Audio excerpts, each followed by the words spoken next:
అప్పట్లో రాజశేఖర రెడ్డి గారు ఎప్పుడు ఇంట్లో ఉండేవాళ్ళు కాదు. ఏదో వారానికి ఒక రోజు కూడా ఒక పూట కూడా మాతో వచ్చి గడిపిన సందర్భాలు చాలా తక్కువ.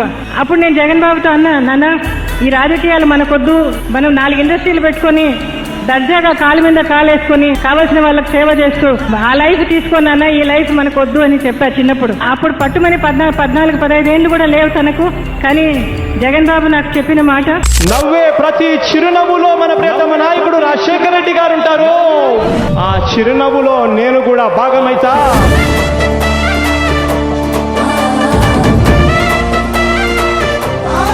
ఇచ్చిన మాటకు కట్టుబడి కష్టమైన నష్టమైన చిరునవ్వుతో ప్రజలకు మనం చేసిన మంచి మన బలం. జగతికి బలమయ్యా మా జగనయ్యా, నూరేళ్ళు సల్లగుండయ్యా, చప్పుడు నీవయ్యా మా జగనయ్యా.